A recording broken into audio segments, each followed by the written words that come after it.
Okay, everybody. I'm gonna talk loudly and make you all shut up. Sorry, because because I quite like doing that, but also because we only have Andy for a relatively short space of time. I haven't had a speaking part yet myself. You'll probably be pleased to know, those of you that know me, I'm Rob Gross. I'm UKirk director. It's just my job to quickly introduce Andy. He's going to talk for a few minutes about I presume things that they've been doing in Manchester. Take a few questions through the iPad if I can make it work, as we've been doing before. I should say, of course, that we are completely politically neutral in UKirk. Tory mayors are available. I'm told. I'm just. They are. No, it's true. They are. Just not in Manchester. Andy was elected in 2017, re-elected in 2021 as the Mayor of Manchester. And as I'm sure that most of you know, prior to that, he held ministerial and Secretary of State roles in health, culture, media and sport, and so on, under the last Labour government. So, over to you, Andy. Thank you. Thank you, Rob. Hi, everybody. I suppose the first thing I've got to do is, for those of you who don't live here, to welcome you all officially to the greatest city in the world. You've missed a big weekend, actually. We've had a really big weekend just gone, park life and various other things going. We used to be known here, and I know you're staying over tonight, so be careful. I know you've got a sort of another day, so don't go out and live it up too much. We used to be known here as the home of 24-hour party people. And I've said as mayor, I'm going to work really hard to try and get that title back from 10 Downing Street. It's my kind of mission in life now to prove that we're undisputed party kings and queens here. Obviously, wanted to address the theme, the implementation gap. I mean, we feel that. We definitely feel that here. So just to say where we are, what we're doing, we're one of the few, possibly the only city region in the UK to have a science-based target for net zero. So the Tyndall Centre at the University of Manchester, I'm sure you're here somewhere. Are you here? No? One voice, one lone voice. Did an amazing piece of work for us to back up 2038. And it's supported by the entirety of the city region.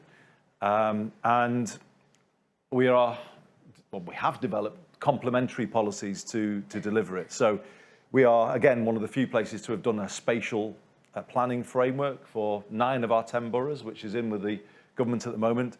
That sets a policy of 2028 for zero carbon development. So nothing gets planning permission after 2028 if the spatial plan comes into being. And obviously you would want that to move the market way ahead of 2028.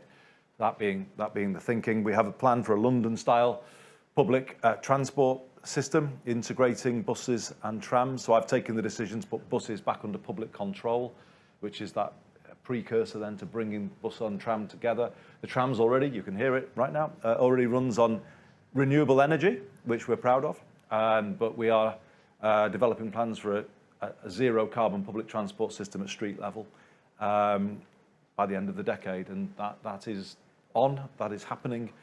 So there's good progress there.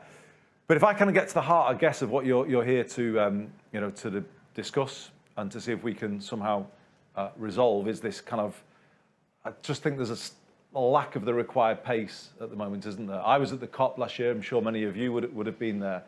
It just felt to me as though not just our own government, although I do include our own government in this, but governments around the world were sort of holding back post-pandemic. It was as if, well, we're not out of the pandemic and we're not going to sort of commit at this moment in time, which I was amazed by, actually. I thought the world would come together at COP and say, right, we've been through all of this, we're going to have to plan for recovery, let's make it a green recovery, and all the quality of life benefits, the social benefits that come from that. And it surprised me that we didn't get that. What we got was well-meaning net zero strategy and then a building strategy behind it, but not with the required level of specificity in it with regard to dates and delivery. And that's how it feels to us at the moment. You could say that, or you do hear voices, don't you, around saying that, voices in the right of the government saying that this should be ditched, all of this. Even further to the right, voices saying there should be a referendum on net zero. Just what the UK needs actually right now, another referendum actually. Yeah. I mean, we just reject that entirely. You know, our position here in the city region is this is the moment to go for this, but not to see the drive to net zero as being separate to levelling up. They are one and they should be the same thing. The process of decarbonising should be the same as levelling up. Because our view is we need to take this moment, as we improve the public transport system, we lower the cost of public transport in the city region and make a difference for people in terms of cost of living and obviously the quality of transport. As we change energy systems and retrofit people's homes, we lower people's energy bills. So these things are the answer to the time that we're living through. And obviously, if you do retrofit at scale, you create thousands of good jobs with a long-term future. In fact, Net Zero Northwest, an industry-led organisation, have estimated that there are 80,000 good jobs to be had from a retrofitting programme at scale across the city region. So we have already done the thinking. I brought together after the last mayoral election a retrofit task force, which brings together our universities, big energy providers, skills providers, because actually this conversation was not as sort of focused as it needed to be, because there are different players here that need to make retrofit work, that need to be in the same room. And so we've got a plan. We have developed a retrofit action plan. If you go online, you Google it, you will see it. We're just waiting for the, you know, why wouldn't the government buy into this? It's going to be the right thing to do. It's what people call no regrets investment. You're going to have to do this anyway between now and 2050. So why not do it now when we need to lower people's energy bills? We need to create good jobs for people. And I would really kind of stress that side of it, that we've got to kind of show that this agenda is the solution for people, not a burden. And we've had a really difficult debate recently on a clean air zone for Greater Manchester. I can touch on this in questions if you like, but the big takeaway, and there is a big takeaway, and I do think you need to kind of ponder it over the next couple of days, is the hearts and minds side of this. Because if you ask the public at the moment out there, greener, what do you think about greener? Their perception will be that it's probably going to lead to higher charges, possibly changes that they're not massively keen on making. And I think this is a problem, a real problem, because it means that people are pulling back and you're not getting the behaviour change and the kind of drive from the public behind this.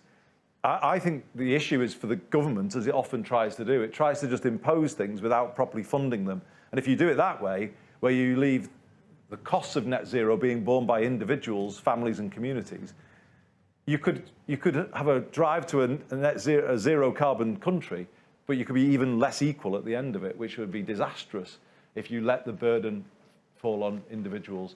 We would say the thing to do is to invest in this. It's the right thing to do for the country, but it would set the country up, and actually you can narrow regional inequality as a result of doing this, and you can actually level up as a result of this by giving people the public transport that they crave, improving people's homes, and actually, to be honest, never in my political kind of life, if you like, somebody who's always tried to advocate for the northwest of England, have I ever been able to say that there is a plentiful source of good long-term jobs for the next generation? We've not been in that position since the 1960s here, probably, whereas we are now. If you said to a generation coming through in their early 20s, get these skills, you've got a chance of a job for the next 15 years here, but then you can take that elsewhere as the rest of the country catches up. So these are jobs and skills that will last you most of a lifetime, and that's a really, really big thing that we're able to say. And I suppose, final thought, how do you close the implementation gap? You know, what is the way in which you do it? I would say the answer to that is to embrace devolution, for central government to embrace what it's created across England, which is these new entities at the city region level. And it will be the cities that will go first. Let's just be honest about that. You know, cities will be the places where the innovation happens, where the new technologies are proven, where the skills base is first developed. But that is in UK PLC's interest, because it can then be exported out across the country as we try and aim for 2050. The drive or the race to net zero can't be won from the top down. You can't legislate your way to net zero. That just sets the sort of lowest common denominator. You can only do this by unlocking, freeing up those who are prepared to go fastest. And we are prepared to go fastest. That's the way this is done. This is a race that can only be won from the bottom up, in my view, where you kind of at this level, you create the networks of organisations, universities linked to industry, businesses big and small actually, linked to skills providers. That is the way you create the networks that will actually start to move the country in the right direction at the pace that we need to go. So we have got a lot that we've done here, specifically on energy, which I know is your focus. We are and I can make sure my team can give details to you if you're interested. We have just completed a mapping exercise across our 10 districts of local energy systems. We're the first country to do it. We were funded by UKRI to do this. So these are 10 district-wide local energy plans, basically mapping for the first time at street level the new energy generation systems that have developed over time, the solar, the wind, at that level. And that granular detail does not exist across an entire city region anywhere else. So they were published last week at our decarbonisation summit, which we held in the city region last week. What it has revealed is what we need to decarbonise our grid by our challenge date of 2038. It's a slightly sobering £65 billion. Yeah, which is huge and it's worrying. But then again, actually not so much, I don't think, in that, there is no shortage of willing investors. People want to invest in this technology. And I just think they're waiting for more of a certainty from government. I think that's the way I see this. It's not so much that they are desperate, they're only going to do it with public money. It's more with policy certainty from here for the next 20 years so that we can then unlock that investment that is needed. So we think we've done a lot of the thinking that is needed. We've had some difficult experiences like the Clean Air Zone, and I think the learning point of that is do it via carrots rather than sticks. Do it via incentives, not via charges. That is the way to get the public to buy in, particularly in the north where people's incomes aren't as high. Show how this can improve people's lives at a very, very sort of household level in a cost of living crisis. You in this room, I think, need to show why you're the solution to the cost of living crisis, not an extra pressure on the cost of living crisis, which is probably where people feel it is at the moment. I don't think that is true, but we need to really demonstrate to people why it's not true. If we can change the way we generate energy, but then retrofit people's homes, so even if the cost of energy go up, people don't have to use as much. This is insulating them from the pressures that they are under. I think the final point to say is I think this year, whereas COP didn't give me much hope last year because I felt that sort of, as I said at the start, that pullback. I think things have changed with the appalling situation in Ukraine. I think people kind of feel the exposure now to the costs of petrol, of diesel, their energy bill. They're very concerned about it. I think people can see now that they are in an exposed position when it comes to the cost of energy and the cost of fuel. And I get the feeling now that people are ready to move to EV or ready to retrofit or ready to move to go neutral, if you like, ready to embrace a different way of doing things. This is the moment to give them an incentive. And we do need the government to put specifics behind their plan, put funding behind it, and see these devolved entities like the Greater Manchester Combined Authority or the West Midlands Combined Authority. These are now ready-made vehicles to lead the drive to net zero at city region level. And we just need to be backed and freed up to go on and get the pace into the system that will then help you across the UK in the work that you do. So, Rob, I'll probably leave it there. More than happy to take any questions. Great. Thanks. Right, I have to take my glasses off to do this. I'm going to cheat. I know that I'm not allowed to take questions from people putting their hands up, but the person sitting next to me is going to ask a question because that gives me a minute to kind of figure out what's going on here. Gillian. Thanks, Rob. Thanks very much, Andy. No problem. I love science-based targets, particularly Tyndall. But my question is around the fact that science doesn't necessarily exist to tell us how to achieve what we need to achieve as quickly as we need to do so. My area is transport and energy. When you look at even the best examples of devolution and the German Verkehrsverbunde, wonderful integrated regional transport bodies, nowhere has actually achieved the speed and the scale of change that we're saying we need to achieve. Yep. Now my question is whether or not this gap that we're talking about is a funding gap or a gap in terms of the fact that we just don't actually know how to do it. And one example that I sort of draw upon for this is the Leeds transport strategy, where they've done their mapping, they've thrown everything they've got at their pathway. They can get with some really ambitious plans that they can't even fund those things that they put down on paper. They can get to 50% of their pathway on transport. They don't have the funds nor the ideas of how to actually reach the other 50%. So it's this question of, is it the money or is it we just actually don't know how to do it? I'm going to speak that because the people online can't hear it. Is it the money or we don't know how to get there? That's my I think it's a bit of both, isn't it? So it is a new world, isn't it? And some of the technologies, as you say, that we're going to need to get to where we need to get to aren't even there yet, are they? You know, we're going to have to rely on things that have yet to be discovered to get there. So that says to me, investment in R&D has got to be massive here, isn't it? And setting up clusters of expertise around the country is going to be part of it. Learning from Germany, learning from everywhere else, because others will be doing it. All English cities are not in the same position.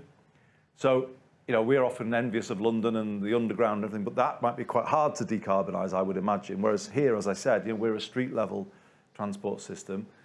The trams are renewable already, and I'm very confident that I can deliver the country's first zero-carbon street-level public transport system by the end of the decade. Very confident about that. We're ordering electric buses now. You know, for instance, Stockport, we're building a new depot in Stockport as part of our putting buses under public control. It's going to be completely electrified, so it's 170 electric buses coming through there.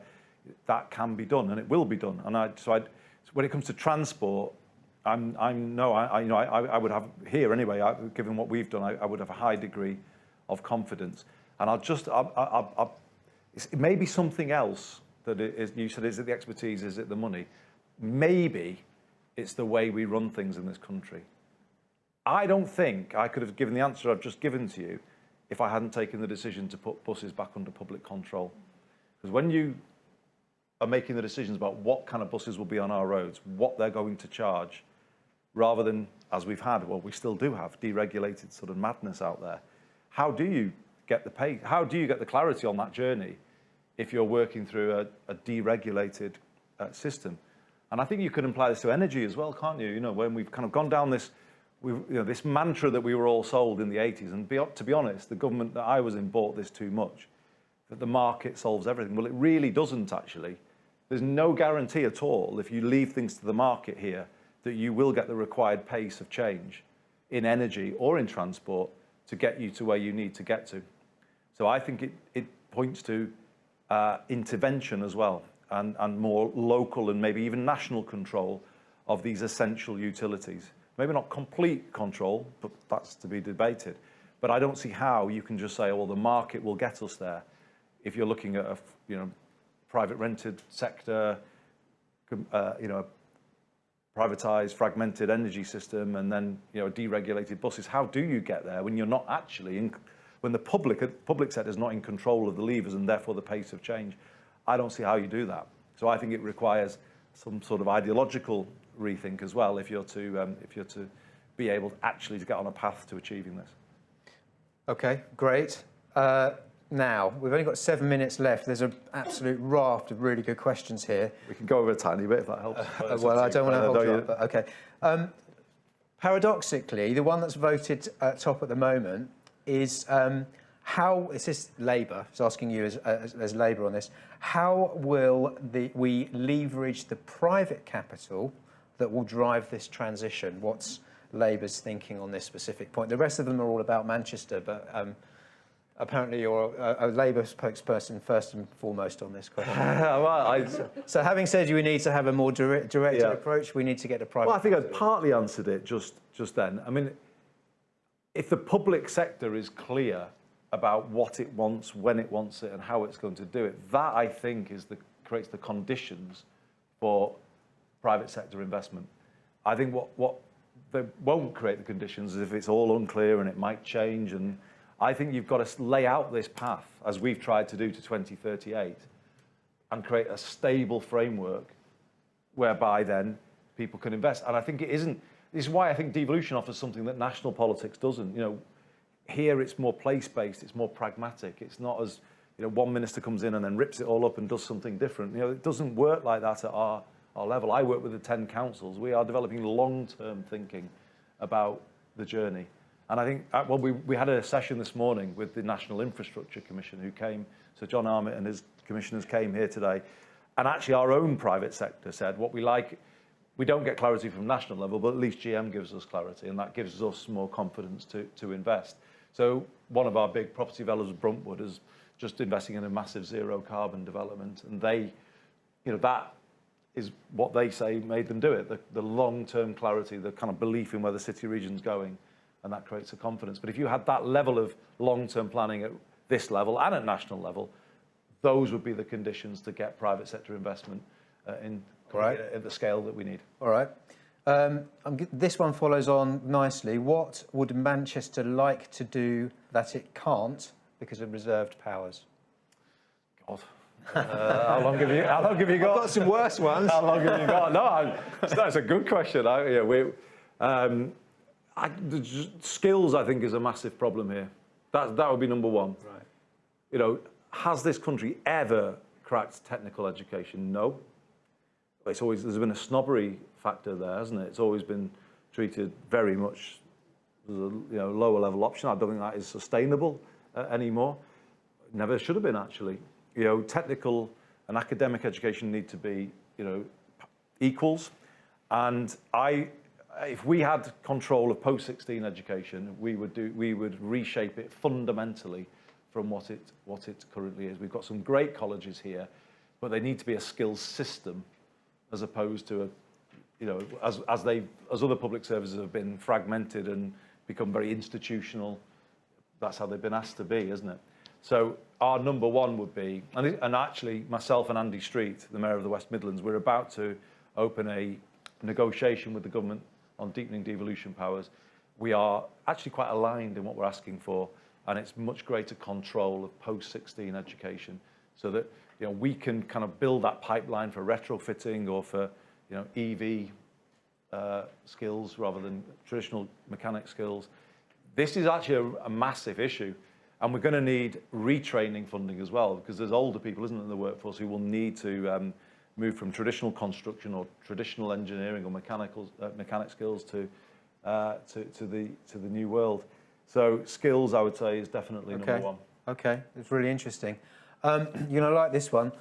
What's the future of Manchester Airport in your plans for net zero? I was just reading them out, you know. Yeah. I mean, I don't run Manchester Airport, so it's not my decision. The 10 councils are majority owners in Manchester. They do have a big role. The new terminal is, I'm pretty confident, net zero. There might be some offsetting involved, but it is a net zero building. The question is aviation, isn't it? And how quickly can aviation move? I think the thing about any airport is that has to be national. Because if we took a decision in the city region to say, oh, we're going to have an X% reduction in flights they would just go somewhere else. You know, so it wouldn't. That has to be solved nationally and internationally, I would say. And, you know, you've got to remember, people have got to remember where we are as an economy. You know, we cannot, as I said at the start, we were flooded with visitors at the weekend, which is phenomenal, but our city region needs that. You know, we're in recovery from a very difficult pandemic, and you can't just turn that off. You know, we're going to have to live in the real world here, plot a course to net zero that doesn't, you know, really damage people's lives or their businesses, and it's not going to be easy. But aviation has to be on that same time frame. Yeah. Okay. Should we are now on the time that you're supposed to be ending. We'll just do one more, and that's a fairly open question, really. What are the key barriers to local decarbonisation? I think it is very significantly a question of funding. You're just going to have to, you know, we can't do this on our own. You know, we have our plan for the transport system, for the grid, as I've explained today, for the buildings, you know, the retrofitting and the new planning permission. So we have our policies in place. But to say that we're just on our own doing it, well, we just won't be able to do that given the scale of what we need to do. And funding is a massive part of that. So to be fair, and I try and be fair, the government has given us a public sector retrofitting grant of just over £100 million. So many libraries, leisure centres, swimming pools across the city region have been done. The Museum of Science and Industry, if you go past it while you're here, is being retrofitted. So some really significant buildings have been done. We've had about 30 million through public sector housing, and we're just about to go for another chunk there. To get retrofitting going, I think you need this early pump priming funding now to build the skills base and the partnerships to do it. And you just can't do it without that. And so funding definitely, but as I said to you before as well, powers. We're the ones who can join the dots at the local level between skills, transport, energy. You know, we can make it all make sense at this level. And devolution in the English regions is like an incomplete jigsaw at the moment. We've got some pieces on the table, but others are missing. And actually, it's only when you put the other pieces down that the whole starts to make sense. So these are, I would say, very big barriers. Then I would just add in, though, the cost of living pressures on people and the reality of life here post-pandemic. It's tough, very, very tough for people. And in those circumstances, you can't just hit people with a clean air tax that they can't avoid, I would say, because you'll get a very big public backlash to the whole thing, and then that won't get you the sort of change that you need. And I think I would absolutely say public attitudes to this will be a barrier if we're not careful, because I don't think it's in the right place at the moment. I don't think people see this as the solution at the moment. So I would challenge all of you today, while you're here, how can that I think is critical. You've got to get public buy-in, and maybe there's the first beginnings of it with the situation in Ukraine and people feeling that exposure that I said to you before around their energy bills or their fuel bills filling up the car. They're there, I think, beginning to realise that actually they need to protect themselves more from this. But I think it's a really important question that once you get the public feeling this protects me and my family for the future, and it protects my community and the planet, that's the kind of perfect sort of place alignment we need to get to. And we're not there at all, actually. So funding, powers, and I think public attitudes to the whole thing, and all of these things need to kind of come together to make the sort of the whole what it needs to be. Great. Okay. Look, we've run over. Okay. No problem. I'm sorry if we didn't get to your question. That's really, really fantastic. Thanks. No problem. For making time for us.